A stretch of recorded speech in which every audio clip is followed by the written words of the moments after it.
and welcome into the show. We got an AFC East preview for you guys tonight on the Fantasy Effect. My name is Jay, aka the Real McSpanky. I got Holler here with me.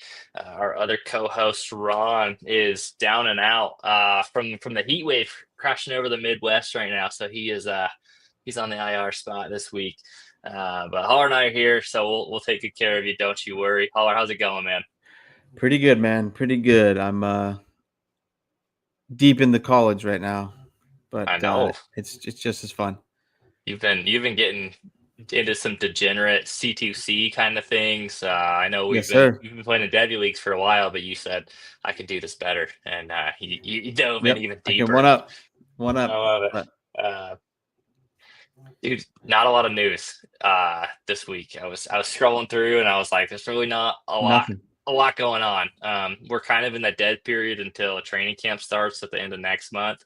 We're kind of waiting on some news there on guys coming back from injury. We're hoping like Anthony Richardson, and hopefully he comes back and he can compete with Daniel Jones for the starting job in Indianapolis. Updates on the guys like Brandon Ayuk, see where they're coming along, but Chris Godwin. But until then, it's just a guessing game. I'm gonna say One it's thing all rumors right now. it's all rumors and coach speak. There's hype pieces coming out about everybody, Yep. so it's dangerous on the streets. So stay frosty. We did announce on our Twitter account we are doing our first ever charity best ball tournament this year. It's going to be fun. It's a $5 entry. We're playing on Sleeper. Grand prize if you come in first, you get a signed Zay Flowers jersey. You get a $50 Amazon gift card, and then the remaining of all of the profits we get are going to the charity of the winner's choice. So it should just be fun. I hope you guys go ahead and check it out. It should be good. It should be a good time, and hopefully Yes, it'll sir. be one of those things we can kind of do every year, and hopefully it grows and we can donate to some good causes. All right, Love it.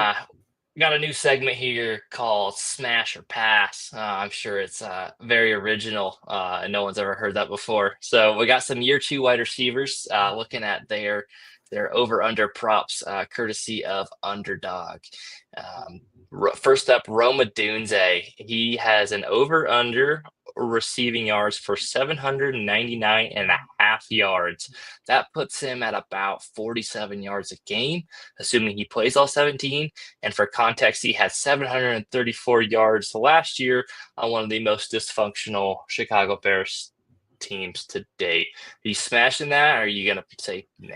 I'm smashing that one. I don't think that's something out of the question for Rome this year because the majority of people, he's got a lot of hype coming out of into next year. Mm-hmm. So I think I'm going the over there. So smash. I am too. I am the resident Roma Dunze hater on the show and our I was Discord. surprised today. But even I have him projected for like 900 yards. Yeah. So this feels like this is Easy. basically just saying like either he's getting hurt or the Bears are just they're beyond dysfunctional help, right? And no one can save them, including Yep. Ben Johnson. But which I don't see. I think there's enough talent there. I think Rome will be good enough work. I think 800 yards is pretty easy, assuming he doesn't get hurt. Yep. This next one here, this one's a little tougher. So Marvin Harrison Jr., his line's at 949 and a half receiving yards, which is about 56 yards a game. Basically, you're saying, like, does he get to 1,000 yards? He had 885 last year, which honestly is more than when I looked up his stats. Like, Yeah. I feel like we crap on Marvin Harrison Jr. a lot for having a bad year, but like his numbers really weren't that bad. No, I think we might have overdone it a little bit, but that said, are you smashing or passing 950 yards? I'm going to smash this one too, just because I have high hopes for Marvin Harrison coming into year two. Okay. So I'm hoping. I know there's a lot of arguments for probably for the under because of Kyler Murray, but I just feel like another year of understanding Marvin Harrison Jr. a bit more, and hoping for them to put him in the right situation so he can get more yards. I mean, I was surprised by that number of 885. Like, I figured it was way less the way people talk about him. I haven't moved off of him or really bought any of him. So I just have the same going in this year, next year. But yeah, So the one thing I will say with Marvin Harrison Jr., I have him set out for just over 1,000 yards, and that's assuming he plays 17 games. So taking an over on 950 feels like yeah, it's tough. that's a tough one. I will probably pass on that one and just assume that he probably gets banged up and misses a game or two. Also, I was doing a little bit of research, not for this, but just happenstance. Kyler Murray. I was looking at Kyler's stats. Since he's been starting quarterback in the league, his top target has always been a slot wide receiver, except for like 2 times when he had DeAndre Hopkins. Um, and Marvin Harrison Jr., I don't think he's DeAndre Hopkins. I think he's good. Yeah, I think he's better than people give him credit for. So I think this offense is going to run through Trey McBride again. I don't know how much Marvin Harrison. yeah. Yeah, you know I what just like. 100%. I don't think it since you would be talking about betting here. I just think overall there's a lot of factors into this one versus like the Rome one. Right. There's a lot So more like it should be kind of funneled through him, right? yeah, If he's going to take that next step. absolutely. And like the Roma Dunze number, I think Rome could miss 2 or 3 games and still hit that number. Whereas like Marvin Harrison, he's got to be healthy and out on the field every game to get Yeah. this one. So it's a little bit closer. That makes me a little nervous. I also don't like betting the unders, even though it's usually better, just because it's Yeah. a little boring to root for someone to Absolutely. suck instead of hitting good numbers. The last guy, 50 Cent himself, Ricky Pearsall. Came back from his injury. Our homeboy took some lead to the chest and bounced back even better. So his stat line's at 824.5 receiving yards. That's about 50 yards a game, right? Well, 49 technically. He had 411 games last year. It doesn't paint the full story. There was a lot more receiving. There was a lot more crowded talent in the receiving room. Brandon Ayuk is coming back from injury. It sounds like he's not necessarily going to be ready to go That's for what I've training seen camp at the too. start of the season, and so that this feels like I'm getting baited into taking the over on this, but I am not quite there yet. What do you think, though? Smash or Yeah, pass at I'm 825? passing this one. Okay. Like I'm kind of out on Pearsall. It's probably a little too early to have that like strong of an opinion, but I just feel like we kind of know what he is, right? So I just feel like he's gonna like underperform. He he has never necessarily been like, and this is going back to his Florida days. Obviously, I'm not going to Yep. hold the rookie year against them, but like he's never necessarily been a guy that's commanded like a huge target share. He's never been a guy that's like the go-to guy in an offense. He's been like a fine like role player. It was a little surprising that he went in the first round last year. I mean, it is what it is. Yeah, it He was. did. Um, but that said, like he's down at wide receiver 40 right now on fantasy calc, which I think is probably fine. Yeah. I think that's about what he is like maybe he gets some good touchdown luck and he gets like wide receiver 3 numbers, but I think in most cases he's not. He's gonna have like his spike weeks Yeah. in that offense, but I think assuming CMC's healthy, I think that offense is gonna flow through him and George Kittle, 100%. right? And Yeah, then that's what I think. He's kind of like fourth on the should be third, I would say probably, but I think Joan Jennings is still very solid. Like I don't think it's just a 1 year thing with him, right? I know hasn't really he really popped on the scene, but I still think mhm, he's going to be very involved too. So like maybe they're 3A and 3B. Talking sure. with like Joan Jennings and so I just think also it's going to flow through CMC and then Kittle. I like Jawan Jennings too. I think he's a better player than he gets credit for. Yeah, Um, and it's everyone not like like a thinks he's fun. really old, but he was drafted. I think it was like in 2020. Yeah, So like he's he's not not that old. not that old. Hasn't been around forever. So I like took No, some I time, think right? he gets called a journeyman a lot too, but he's Yeah, that's literally what I been in San mean. Francisco for 4 years.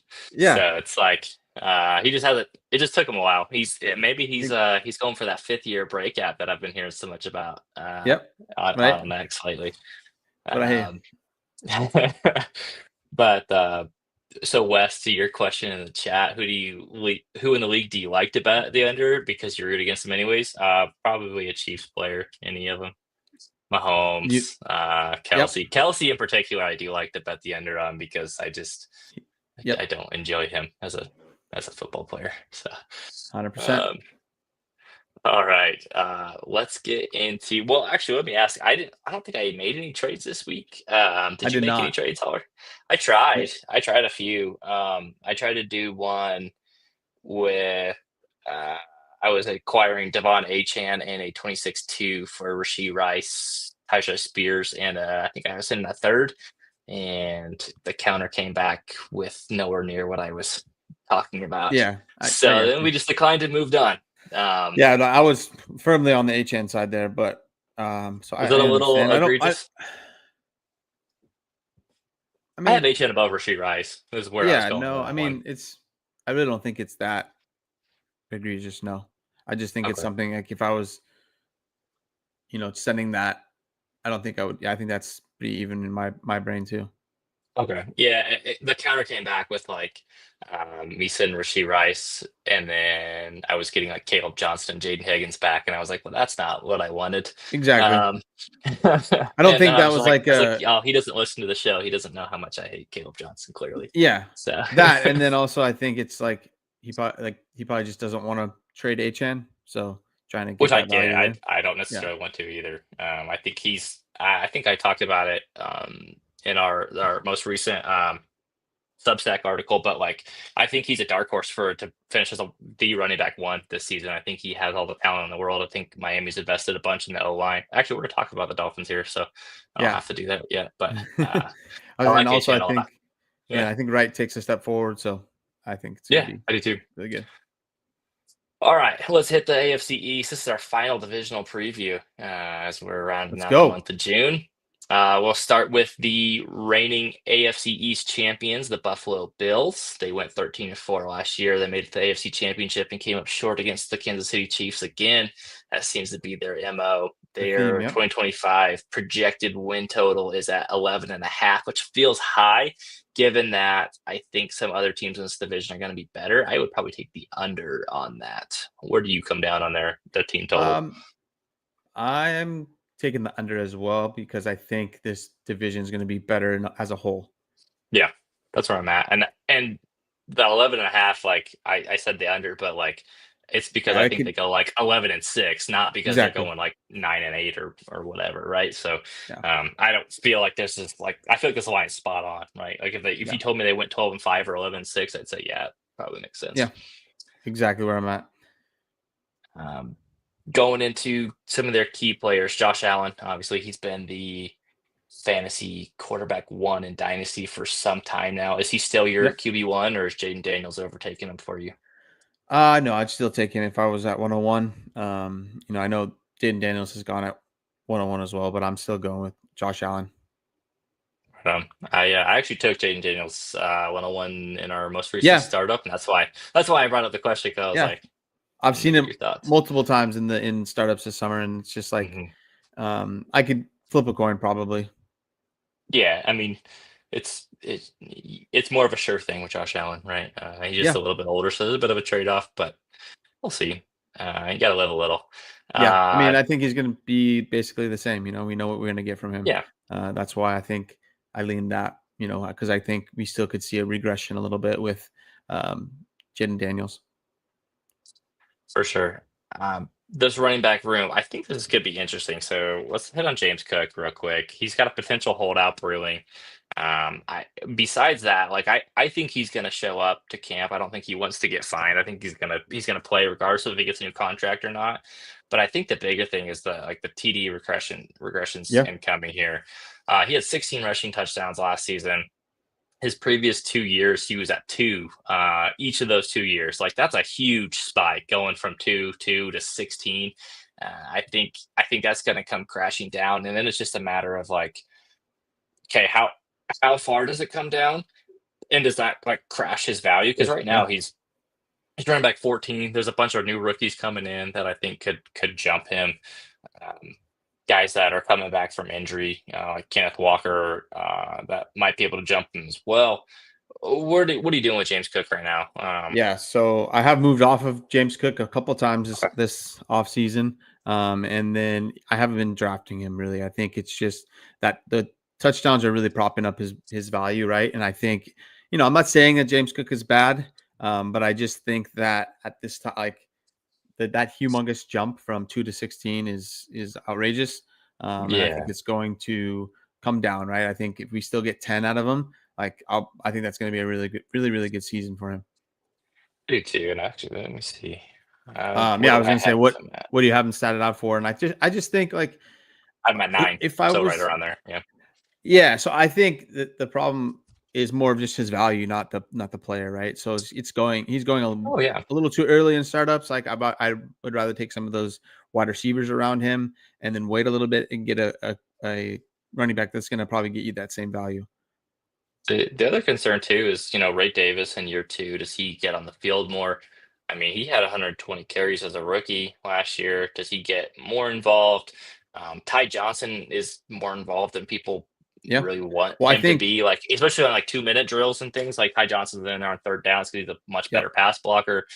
Um, Yeah, he's a guy that I literally target late in drafts, right? Because people forget oh about yeah, him. no one wants him. But Hmm. Josh Allen loves Ty Johnson. That's all I need to know about him, right? And so, Oh like, yeah. he showed up big in the playoffs, NFL Hmm. playoffs, not the fantasy playoffs. But like, he's somebody that could take some value, right? And I think in startups really late, like he's a guy that is like prime, right? Because if you do end up getting, you know, hit by the injury bug, and then maybe James Cook misses a couple games, he's startable. I think the Hmm. bulk of that running back work would go to Ray Davis, but then I think Ty Johnson's still going to get a ton of pass working. Yeah, Ty Johnson definitely has some handcuff value. He's a good Yeah. player. I think the value on this team is definitely on Josh Allen and then Yep. maybe one of the backup running backs. I think they're a Yeah. little bit This. undervalued. Now, this receiving room, what I'll just read through it, right? So it's Khalil yeah. Shakir, Josh Palmer, Keon Coleman, Curtis Samuel, Elijah Moore, and Dalton Kincaid. I'll throw him in there, even though he's on the tight Yeah. end, but like No, no. That's what I was basically. gonna say. I was hoping you were gonna call it out like that, just because I want Khalil Shakir if I can get him in the right spot. But outside of that, like Mhm. I want nothing to do with any of these people. I really hope Dalton Kincaid bounces back. But I just don't think he is. And I haven't really moved off of him or I actually to get him in one startup, but he's going really late, right? So I think Mhm. his value is fine, but I think expectations should be tempered, right? Because I'm not entirely sure if he's going to bounce back. This could I be was just just what gonna he say, is. are you ready to call Dalton Kincaid a bust yet? Or are you still holding out hope? Are you not quite there yet? No, I think he overperformed year one, right, and then underperformed last year, Sure. tremendously, right? So I think I still give because even Sam Laporta was not as good as his year one, Mhm. right? But I still give the tight end, especially you know new tight ends, young tight ends, I give them more time, right? Before I can actually say they're a bust. Like Kyle Pitts is probably a Yeah, bust because he's it's like it's been I think what 4 years now, so it's yeah. maybe five. I think he's going into year five, and it's just like I'm totally out on him. But I just think of the player, right? I think Dalton Katie is valued fine, but I don't think he's going to bounce back. That's totally fair. I think I like Shakir too. I think he's appropriately valued. He's wide receiver Yeah. 49 right now. I think that's what he is, right? He's like a great guy you can throw into your flex spot because he's usually pretty consistent. He doesn't really do like a ton of like spike weeks. The thing that's interesting, so Keon Coleman, he's at wide receiver 46, just above him. Do you feel like we're gonna get a year 2 bump? Keon Coleman's gonna bounce back. He kind of, I mean, he didn't really do a whole lot last year, I to was going put to it say nicely. bounce back from what? So I mean, I don't have much faith in Keon Coleman. I haven't never have with the player.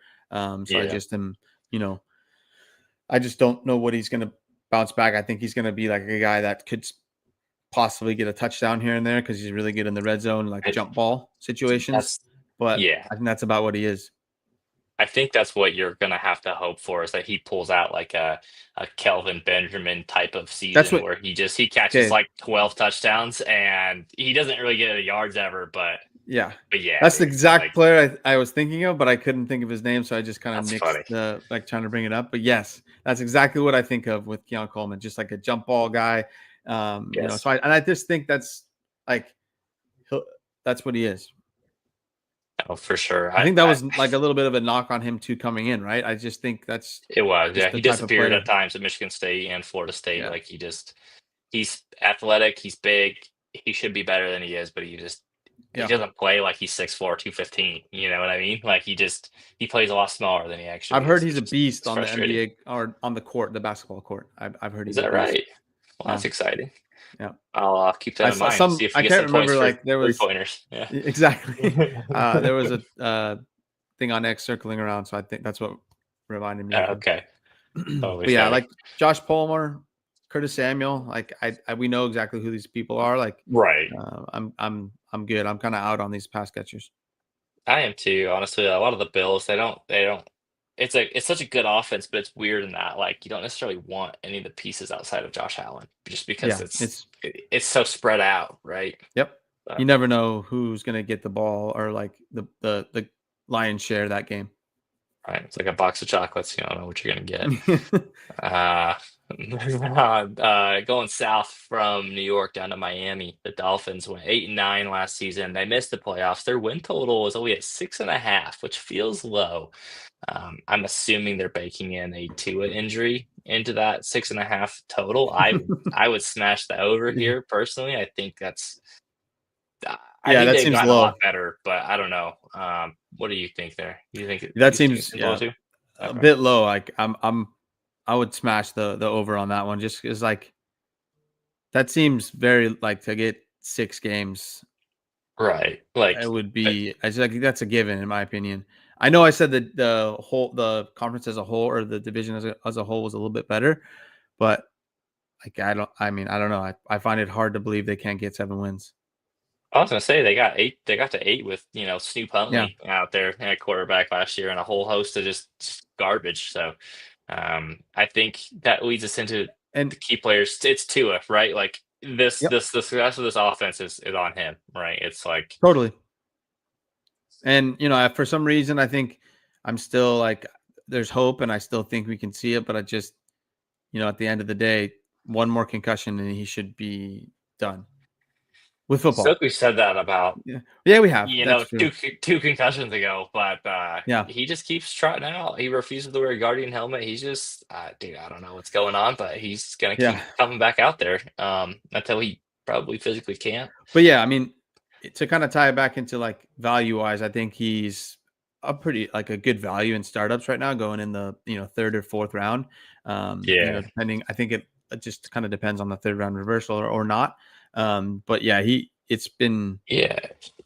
um like his value's fine, but we know he's gonna miss games. No, for sure. So like Tua, he's going at quarterback 25 right now, which is crazy because like if you of the games he plays, he's like 40% of the time he finishes like QB1. So like he's not valued at his Well, production right now, right? And so it's purely just injury based. Um I just yeah, laughed right. at Wes's comment. Yeah, no, I mean, I think the issue, the value is there because I think everybody knows he's gonna miss games, right? So you take a high risk when you are taking a player like Tua. So I think that obviously scares players off of him, and then you can get him out of value. I mean, yeah, we do talk about how he misses games, but I mean, it was just last year, 2023, he played all Yeah, 17 games. I mean, I know he missed 6 last year, but it's not like out of the question that he can play a yeah, full no, season. I'm with you. Um, Yeah, like I mean, I'm not out on Tua at all. I just because I think the value is there, and it's probably an easy player to trade for. yeah, I think a lot of people are scared of Tua, right? And I think he's Yeah, he's probably the most easily acquirable like QB1 that you can yeah. get. There's the Um, upside is there Because the upside, yeah, always. absolutely is there. Mike McDaniel's a great play caller. They He can invested a lot in the offensive line I don't want to Yeah. get too deep in the O-line conversations. If you want to, join our Discord. Yes, sir. We got deep Nice in the plug. O-line weeds. Thank you. Speaking of improve offensive line, let's go hit on these running backs. So Devon Achane, obviously he leads the way in Miami.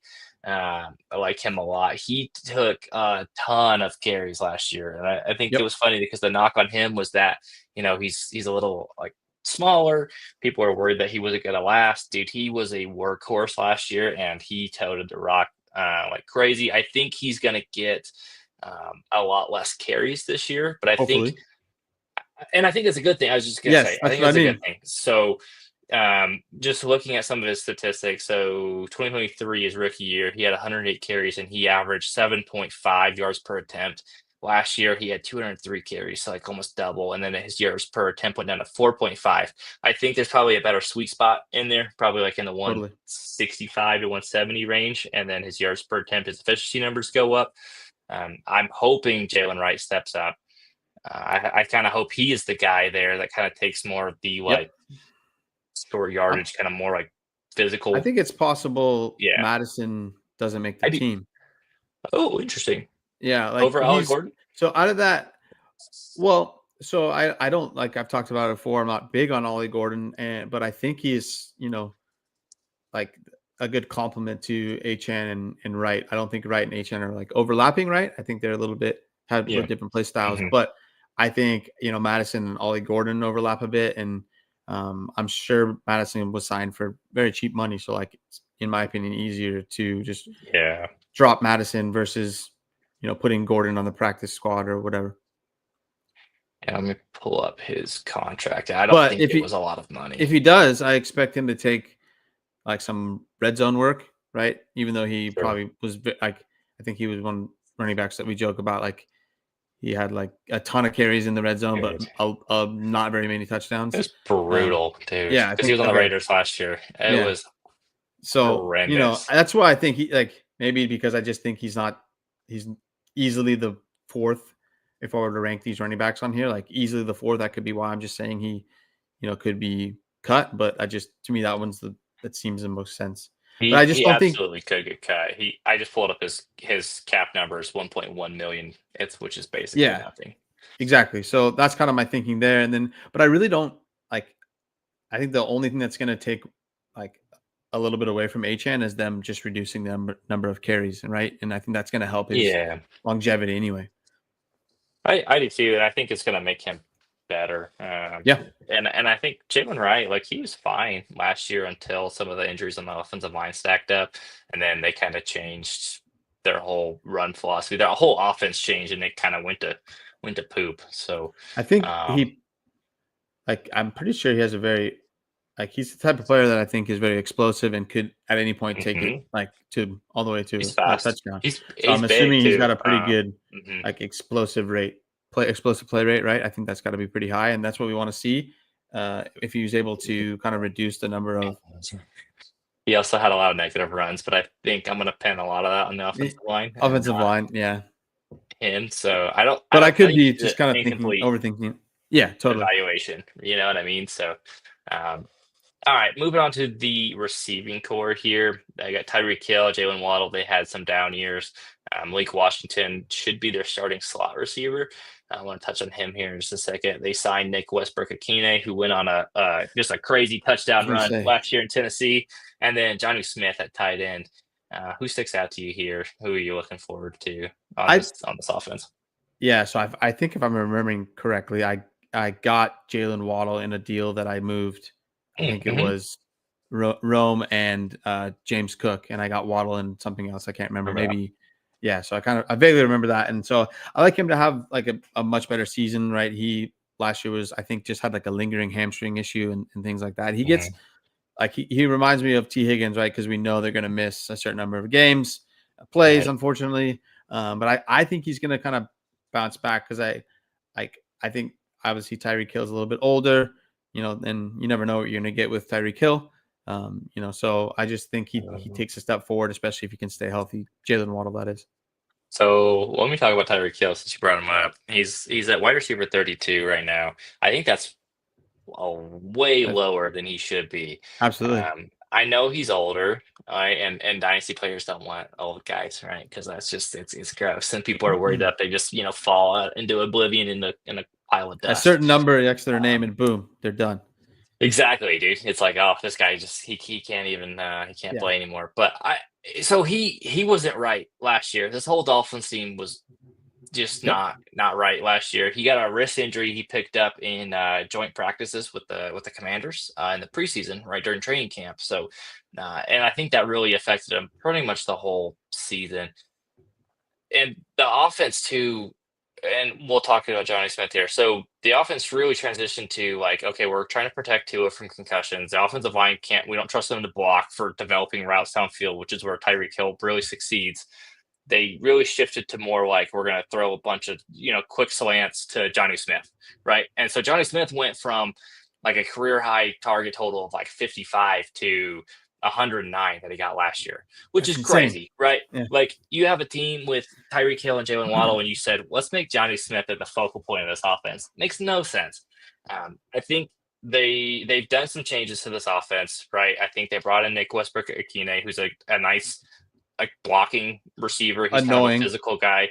He's gonna be annoying. But I think I mean they've been trying to ship off Johnny Smith. I don't think they're going to trade him. I think he's going to be on the roster, but I don't expect Johnny Smith to return his value right now. So he was the tight end like I think 4 or 5 last year. I think that's going to be way too high. I think he's going to regress probably Yeah. lower end tight end 1, maybe like a high end tight end 2.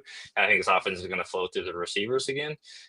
What are your thoughts there Yeah. on Johnny Smith? I know he's been a guy that people have liked this offseason. Yeah, I'm kind of like I'm in lockstep with you there. Like I think Johnny Smith is definitely like I think because of the quarterback situation, they were just dumping the ball off quickly, right? So I think they're gonna have a completely different offense this year. They're just gonna, like you said, flow through Ashan and the receivers. Both Tyreek Hill and Waddle are very, very good. So and I think Tyreek Hill is a really nice value in startups right now. He's going like around 8, 7 or 8, around 7 or 8. And so I just think that is like, he could, there's always talk about retirement with him, right? Because he talked He's got about too many 25. kids, child support, man. There's no way. Yeah. So I think he's going to continue playing and, I still think he's going to put up some good numbers. He was good last year. Like the numbers weren't there, but like his PFF scores were good. People that I've think, read about who like kind of chart routes and stuff have said that he looked good, right? Like he was winning on routes. It's the offense just didn't go his way, and I think that's something they're gonna address this offseason, right? Yep, agreed. I was trying to pull up let's see. He went. I think it mainly is because he went from like 1,200, 1,700, 1,800 to down to 959. So everyone's like, oh no, the wheels are falling off. But no, I think that whole, like you said, that whole Miami's, I think. That whole Miami's offense was different, bad, whatever you want to call it. I think we're going to see a much like more of the 1,200 range and 10 touchdowns. I agree. I think I expect him to bounce back pretty good. I like scooping him up at a value right now. Like I think because you can get him probably for an early 2. I would assume. Yeah, most people are done right? on him. And if you have, oh, go ahead. No, I was going to say like that's the easiest. Like even though he's a little bit older, right? The value, right? And maybe something goes wrong with your team, and then there's a guy right there that people that are trying to buy for playoffs are going to want to come and get. And you're going to get probably more than what you're drafting him at. That's what I was going to say. So this might be a little bit on the riskier side, but let's say your team missed the playoffs last year. Maybe you earned like the 103, 104, but you feel like maybe, let me trade away my 26-2. It's early. People think my team blows. Let me see if I can get Tyreek Hill. Maybe he bounces back. And then, if my team starts to suck, like you just said, maybe you can flip him for a late first if he bounces back. And realistically, if he does suck and he's cooked, right? You lost the early 26-2. It's not like the end of the world. It's not like you traded away like the 102 for it. You know what I mean? Yep. Right. And then, maybe Tua goes, another concussion. Maybe this is a bad year, but then they bring in a good quarterback that stays healthy. Boom. Yeah. I think you're able to return a lot of value with him. And then just to touch on Jonnu Smith, total, like, I just think he's going to regress a bit because of the amount of targets and receptions he got last year. I think it's going to come down to closer to like 70, right? Not up to that 110. So I just think that we're not going to get that same return in where he's being traded and even drafted in startups. Yeah, dude. So his previous high was at 69 targets in Atlanta. Before that, it was 63 in Tennessee. He jumped all the way up to 109 targets last year in Miami, which is just crazy. And I think over 80 would be a really good season for him, right? I think so too. So but I don't think he's going to be returning that tight end 5-6 range value that you're buying or drafting at in startups. So he's somebody that I'm just holding right now. I'm not really kind of moving. He's hard to acquire because totally. That's what I mean. People who had him last year was like, man, I got a tight end 5 season from this dude last year. I'm going to sell him at tight end 5 prices, even though that's not realistic. So it's almost impossible to acquire him. I wanted to touch. So Wes had a good question in the chat about what's the likelihood the NFL's figured out the Dolphins offense. I don't think they have. I think this is still like it's the Shanahan McVay offense that's so prevalent in the NFL right now. I think it works when it works. I think the problem is their offensive line just couldn't block, and they didn't even rather than trying to like fix and coach up the O-line, they just said, we're just going to do short dump offs and run outside sweeps and not try to block anyone for too long because we can't. So I think that was more the issue than a schematic thing. Now, if the offense sucks again, then yeah, maybe Mike McDaniel got a little overrated, but I don't think that's the case. And they're bringing in a really good rookie in Kenneth Grant, so I think that's going to help quite a bit on there. Oh, he's defense. My bad. He's defensive line, but they did draft. He put from Arizona. I don't know how to pronounce his round name. 2. Jonah S. It's like a Polynesian name, and I don't know how to pronounce it. And I don't want to attempt and get it wrong. So, but he's a good guard. That should help the interior of the line. All right, the New York Jets, the goddamn New York Jets. They went 5-12 last year, despite all the Aaron Rodgers promises. Their win total is at 5.5. So Vegas thinks kind of about the same. What are we thinking on the Jets here? Yeah, I'm gonna win total. I'm going with the under here. I think they'll probably be a good season if they get to 5. I still think that doesn't mean that these like fantasy players are gonna have a bad season. I just think in general that the team isn't very good, right? So I think there's plenty of times where the team's bad, but we get plenty of fantasy value out of an offense, and so I just think they can't put it together, and I don't think they're going to get over 5 wins.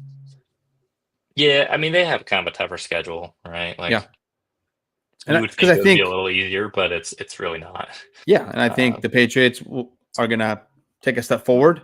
Could be a big step forward, right? And so I think this whole division is going to be tough, right? And so maybe they get 1 divisional win, and then outside of that, maybe 2 because they play the Patriots well. But I just think outside of that, it's going to be tough to get to 6 wins. I was going to say they could very well be better this year and have a worse record, because I think the division's better. They have a tough schedule. They brought in Aaron Glenn from the Lions, hopefully to help set the culture. I don't think that changes overnight. This team has been in a dumpster fire for decades. That is not going to just change overnight. So year 1 might be a little rough. I hope they give him time because I do think he's the right guy to fix the Jets. But it's just like I said, it's not going to happen overnight. They bring in Justin Fields at quarterback. The Aaron Rodgers experiment did not go well. He brought in all of his buddies, and they did not back up the hype there. So they bring in Justin Fields. I think they signed him to a 2-year deal. They have a 1-year. They basically have an out next year, so he's pretty locked and loaded as like a top 10 quarterback, I'd say. So it's just how long is he starting, right? Do you expect him? I know he's going to start this year because there's no one on that roster that's going to pass him unless he gets hurt, right? Do you expect him to be the quarterback for the Jets next year? I think so, yes. Because I think he's going to play good enough, and there's too many other holes on this offense to pin it on Justin Fields, right? And be like, we're going to move on. Today, yes, I think so, but I think we'll know that answer better when we see it halfway through the season. Yeah, my only concern is that next year there's a decent amount of quarterbacks coming out. So it's Do they popping get in my tempted? mind while I was talking. Do they get tempted and be like, Yeah. man, we can take one of So these guys and build around them? yeah. Or do So they? I still think there's too many holes, right? So like maybe they focus more on the defensive side next year, and we'll sign Justin Fields for like a friendly deal because he played okay, right? Something like that. But like if he just plays flat out bad, then yeah, I think it's 1 year and they're done, That's the thing. Like which is a possibility. I don't know what he's going to look like on the field. Yeah. What I do know is that the fantasy points will be there because he runs the Yes. ball a lot, and he's fantastic at that. Even when he was with the Bears and he was bad, uh, the fantasy points, they count just the same whether Yep. you're good or bad. And he would So, have been solid last year, but he just basically oh, he was didn't. great He last didn't year. start. He No, was that a was top. it. He was a top 10 quarterback last year. His first 6 weeks, and then they Yeah. decided to go with Russ, and I don't fully understand that decision, but it is what it is. All right, this backfield is led by Brees Hall. They have Braylon Allen and Isaiah Davis, which is a pretty decent 1-2-3 punch.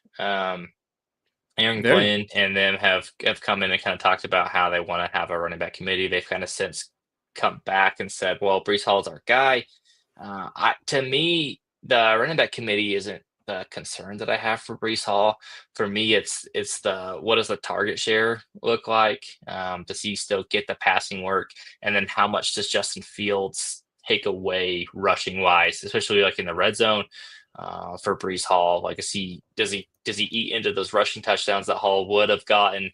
And I was curious. So I saw something the other day that Justin Fields checked the ball down a ton last year, and I was kind of curious. So in the 6 weeks that Fields started for Pittsburgh last year, Najee Harris had an 11% target share on the offense, which is good. I like. However, I think which it sounds good, but like the Yeah. passing volume is a lot lower with the Justin Fields offense because they run the ball pretty heavily. So it's one of those things where the number sounds good, but the actual volume probably isn't. Like that carried out over a full season was like 51 targets, which is Yeah.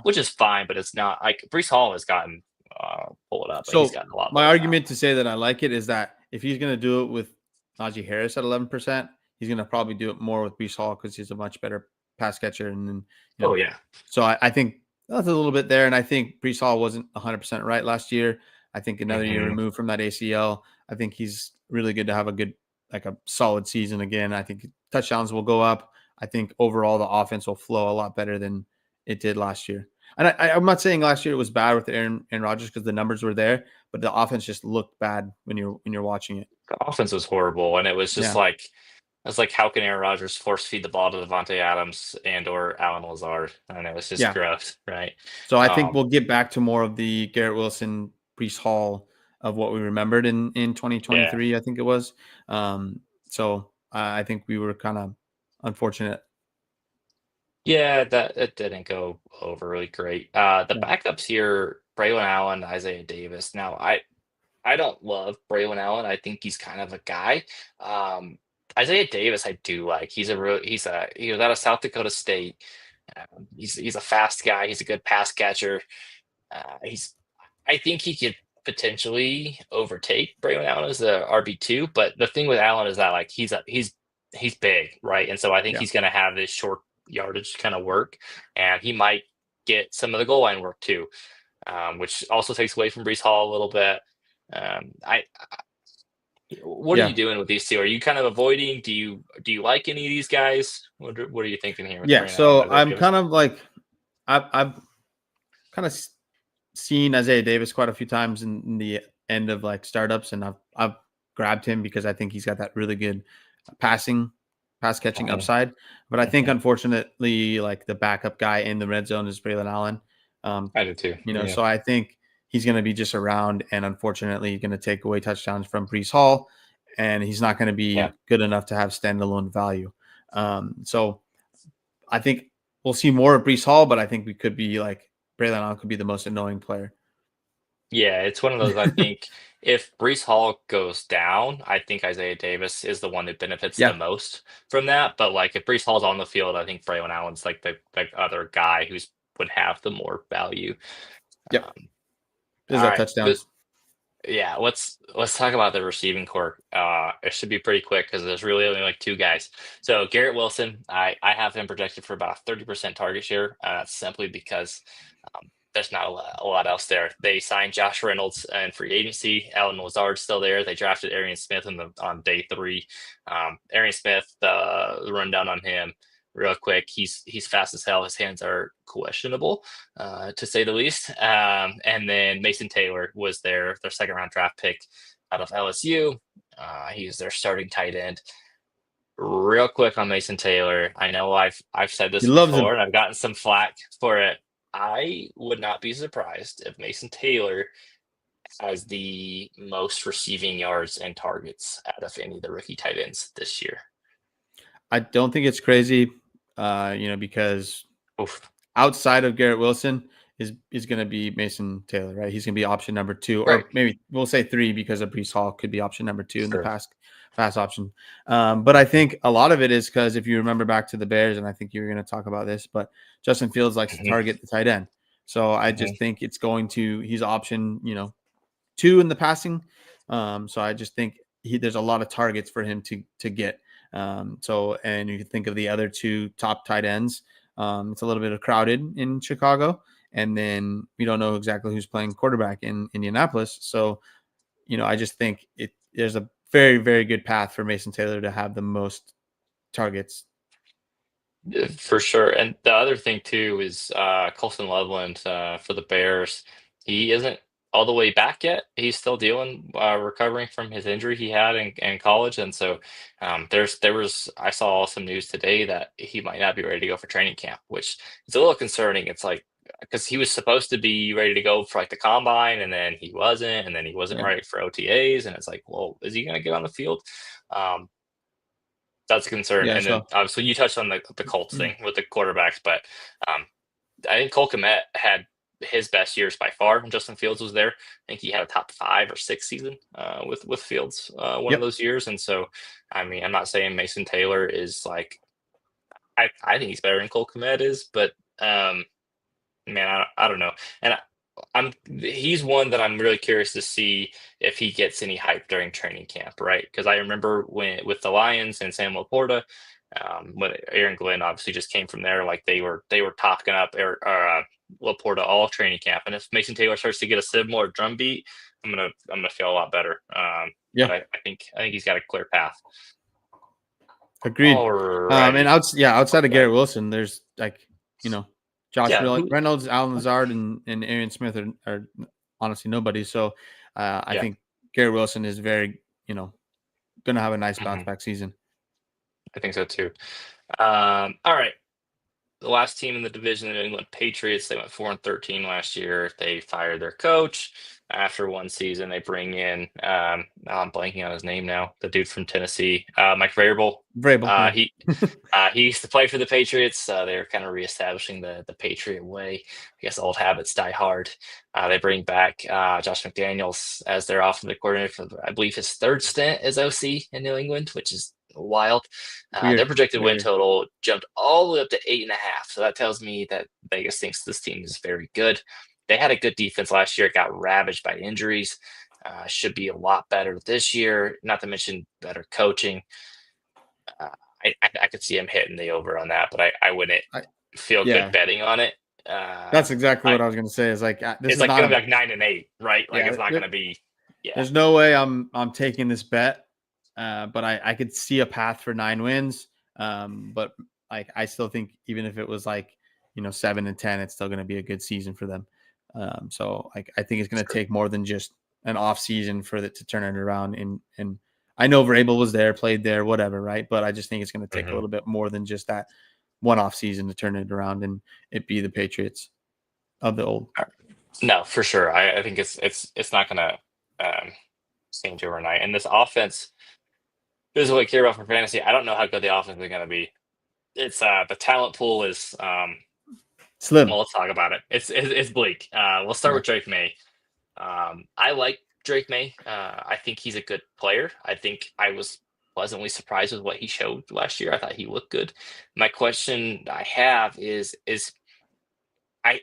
I don't know if he is going to be able to pay off his ADP and price tag right now for acquiring, right? So he's a QB 10. I don't think he has a QB 1 season in him to kind of hit that. I think he's more of a middling QB 2 just because of this offense. I think they're going to play good defense. They're going to run the ball a lot. I don't know how much he's going to score. I don't know how many touchdowns are there to go around because the passing core isn't there. So like if you're drafting Drake May, it's more the hopes that like next year and like 2 years from now he takes the step forward because I don't Yep. see it this year. What do you have him statted for? 3,300 yards, 23 touchdowns, and then 3 more on the ground, and an extra like 400 rushing yards. What is that So statted out to? QB like what, 12? QB, 1 second. Between 12 and 14? Yeah, it is QB 25. 25. Okay, wow. So no, I would not be happy with that. The way where he's being drafted right now, right? Like QB 24, he's going as easily QB top 10 QB, and I think a lot of people vision it as like or look at it as like long term, but I think it's gonna not like we don't know for sure if it's gonna just jump up to that top 10 value, even when this offense gets better and has more pass catchers that are better, right? So I'm with you there. Like I haven't in startups, like he's just even like Bo Nix. I love Bo Nix. I think there's a lot more upside with him in fantasy. But where Drake May is going is just a little, too high, too rich for me. I just where he's going, I'd rather just take someone I think can produce like right away. Like he goes before guys like Brock Purdy, who I'd rather have. I think he's gonna be better. He goes before like Jordan Love. He goes right around Justin Herbert, who I think I've seen it before. He goes right around Bo Nix, who he had a top 12 season already, right? And so and I feel a lot more confident in the Broncos offense than I do in the Patriots offense. So it's less about Drake May and more about just like the situation. I don't know if I'm hoping for like I don't want to pay like a second round startup pick for him and hope that like, oh, next year he's going to be awesome, right? Like I want guys that are going to help me right away, and to trade for him too, like you're paying a pretty. I think I paid for this dude, right? Two. I think I paid 2 first and something else on top of that. I don't remember. This was before rookie draft, so I don't exactly remember, and it was a little more team dependent there, but yeah, like to acquire him it's very, very expensive. And I think, what you're going to get from him is, going to be fine in terms of, play in the NFL, but it's not going to be QB1 numbers like you are buying. You're paying. So you're paying for prices that's going to be well below his actual production and hopes that like in 2 years he circles back to that. When in reality, I think if you wait and he has a QB2 season, I think his value comes down a little bit, and then you maybe buy him next offseason, trying to hope that he can kind of take a step forward. I think is probably the play on Drake May, but I don't know. We've seen that before with rookie quarterbacks and then going into year 2, they just get he just overly. I think they got they get overhyped. There's a new coach. Offense, but when we look at this offense a lot, like it's not very good. I think it's going to stem to these running backs, and that's the thing. So let's head on the running backs. Ramondre Stevenson, Trayvon Henderson are there. Antonio Gibson also will fill out a jersey, I'm sure. They spent top 50 pick on Trayvon Henderson. I think he's kind of the new shiny toy. I think he's gonna get most of the passing down work. He's already running back 9 in Dynasty, which feels like we're kind of putting the cart before the horse a little bit. Ramondre Stevenson, everyone is kind of tired of Ramondre because I think they want Henderson to just take over the backfield. But this same GM who's there gave Ramondre Stevenson a big contract extension just last season. So it's not like I know they brought in a new coach, but it's still the same GM. It's a kind of a wonky situation there. I think Ramondre has more value than I think he's getting credit for on the market right now.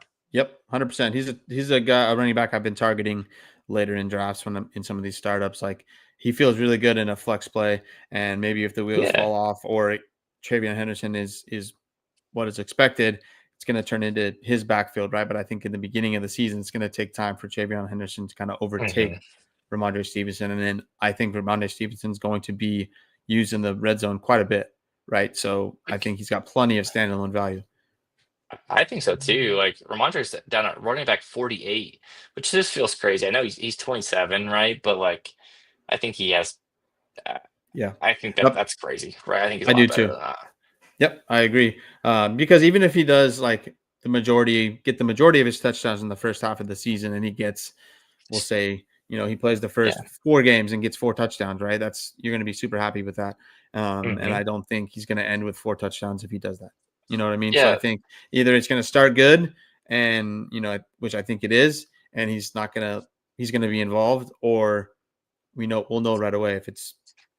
That's the thing. Like in startups, you can get him in the double-digit rounds, right? And if you can get a starter for 4 weeks of the season in the double-digit rounds, like sign me up for that all day. I think you could probably get him now. If you try to just go out and acquire Ramondre straight up for a third, it's probably not going to happen. But if you put him in a package, I bet that's the kind of value you could get for him if you try to sneak him into a trade that way.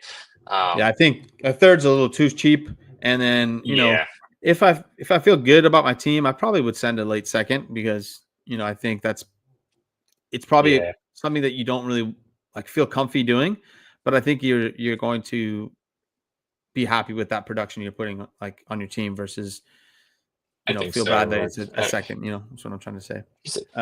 He's still a good player. I don't think should be just dead just yet.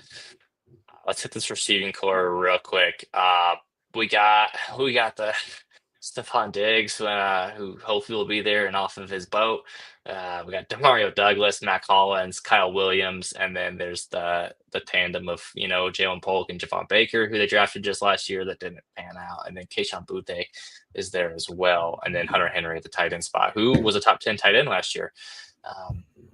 What are your thoughts here? Do any of these guys stick out as guys you are wanting to acquire, or is it just kind of a lot of I don't know, man? I'm sad you didn't put Efton Chisholm on there. I didn't. Guy's got so much hype right now in he's OTAs. A real gym rat, dude. But no, I don't think you're going to be happy with any of these wide receivers. I think Stephon Diggs is going to be the main receiving option when it all boils down. And I think Kyle Williams will be fine. He was just going a little bit too high for me, so I don't have too much of him. But I think he'll be fine, right? I think he's a solid wide receiver, and I think Mac Hollins is going to get his touchdowns, anywhere between 1 and 3, and then Demario Douglas is going to take most of the slot work, and so I don't feel good about any of these receivers outside of Hunter Henry. I don't either. Kyle Williams, I liked the prospect. I think people are getting really excited about him, and that's fine. But I would be a little hesitant. I wouldn't expect too much year one. I kind of like Demario Douglas to lead the team in targets this year. I think he's going to be a nice PPR option for them. We know Josh McDaniels usually has kind of a favorable slot kind of role, and I think Demario Douglas fits that really well. Stephon Diggs, I question how ready he's going to be to go. He was injured last year. I think he tore his ACL, right? And so it's like how ready to go is he? He's older too, so I think there's questions if he starts slow, and then dude, like Jalen Polk and Javon Baker, like do they even make the team? Like they probably only going to carry 5 receivers, and you figure Diggs, Douglas, Hollins, and Kyle Williams make the team. So it's like, which who's making it? That's maybe tough, they carry right? 6, but I think both Polk and Baker. I know Polk has a little bit higher draft capital. I don't think it really matters anymore. So I think it's could be a coin flip on who they keep out of those 3, and Jalen Polk, Boutte, and Baker. I don't think they're just gonna cut both of those or any of those. So it's really tough to figure out which one would end up, but again, in fantasy terms, I don't want any of these guys. Maybe Demario Douglas, but I'm still a little questioning. I'm still questioning that one a little bit. But yeah, I think Hunter Henry is a very nice, tight end for where he's going drafted. And I think he's going to be the outside of the running backs, the main option in the red zone. I think Demario Douglas is kind of like a slightly better version of like Wan'Dale Robinson, Yeah. and that like he can actually do something with the ball in his hands, but he has a similar kind of like play style. So I wouldn't get too excited about it, but like it's not terrible. Yep.